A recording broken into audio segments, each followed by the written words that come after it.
pati na mga mambabatas. At dumating na tayo sa punto na ayon sa Ombudsman ay malapit na ang paghain ng patong-patong na kaso laban sa dating speaker.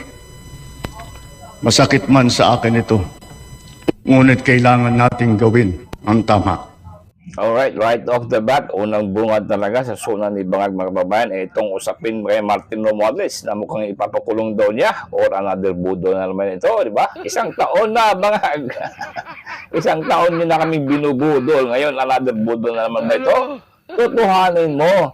No? Sasalita daw siya na masakit man sa loob niya. Bago ka magsalita sa emosyon mo, gawin mo muna. Ipakita mo muna. Di ba? Ito, pakinggan natin ito, mga kababayan. Baka another budo na lang ito yung naipax. Naku po. Nagpalakpakan ba ang mga buhaya dyan? Ang mga minions na buhaya. Mga mali-mali. Sila lang din ang nagpalakpakan sa kanilang mga sarili. Kung anong ibig sabihin yan?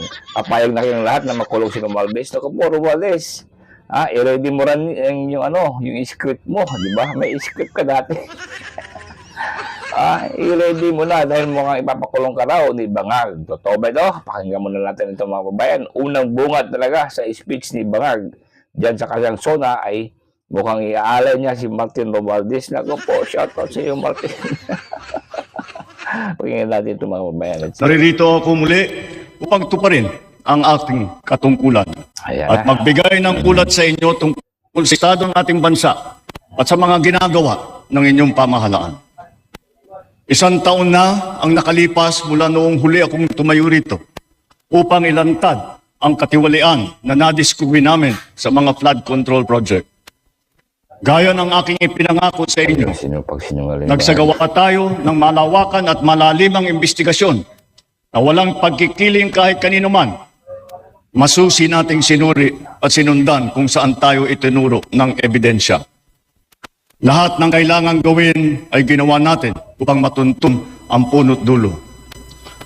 Mayroon ng mga unang nakasuhan at nakulong, mga kontratista, matataas na opisyal, pati na mga mambabatas. At dumating na tayo sa punto na ayon sa Ombudsman ay malapit na ang paghain ng patong-patong na kaso laban sa dating speaker. Masakit man sa akin ito, ngunit kailangan nating gawin ang tama. Hindi ako pangulo ng aking pamilya. Hindi ako pangulo ng aking kaibigan.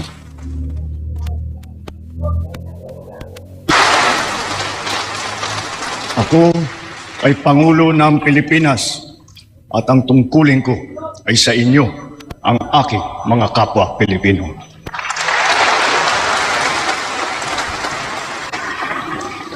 Kaakibat ng mga naisampang mga kaso tiniyak ng inyong pamahalaan na mababawi mula sa mga nagsabwatan ang nakuha nilang pera ng taong bayan. Gayon din, pinigilan natin ang paglabas ng pera ng bayan na ipambayad padapat sa mga depektibo, peke o guni-guning mga proyekto at mapupunta lamang sa mga bulsa ng mga tiwaling kontraktor at opisyal. Halos 25 bilyong piso ang halaga ng nabawi, frozen at napreserbang mga pera at ari-arian ng mga akusado. Ang mahigit 800 milyong piso dito ay agad nating nabalik sa Treasury. Ayan, naku po, ang tanong, maniwala ba tayo dito, mga kababayan, o baka niloloko na naman tayo? Mukhang tanggap na niya kahit anong sabihin ni Martin Romualdez na ilaglag siya, mukhang hindi na nila pakinggan yan. Dating gawi na papasok dito, lulusot sa kabilang tenga lang, ganun lang ang ginagawa nito mga kapal ng mukha, di ba? So, ready na sila. Ibig sabihin, ready na po si Bongbong Bangag na kahit na anong sabihin ni Martin Romualdez dyan, na sangkot itong si Bangag, ay tatanggapin na lang yan ng Ombudsman. Di ba? Yun na nga, yata ang kanyang script. Naku po, Martin Romualdez, ilabas mo na yung script mo. Kailangan magkatugma kayo ni Saldico para maniwala ang taong bayan sa iyo. Pero kahit anong sabihin mo, alam namin, nasangkot kayong tatlo ni Bongbong Bangag. Kayo tatlo talaga ang mga mastermind ni Saldico at ikaw, Martin, ang talagang nagnakaw dito sa Kabanang Bayan, mga kababayan. Yun po, mga kababayan, ang unang bungad talaga sa kanyang zona, itong binanggit niya kay Martin Romualdez sa flood control. mukhang random na random niya na grabe ka dismayado ang mga tao sa iyo sa usapin niya sa flood control. Kaya kung sino man ang gumawa nitong script mo, talagang binanggit niya unang part na kanyang Suna Martin. Nako po, aabangan natin yan mga kababayan. Hindi kami bangag. Alam namin na ikaw ang nagpakulong kay Senator Rodante Marcoleta. Hindi kami bangag. Alam namin ikaw nagpakulong kay Mike Defensor.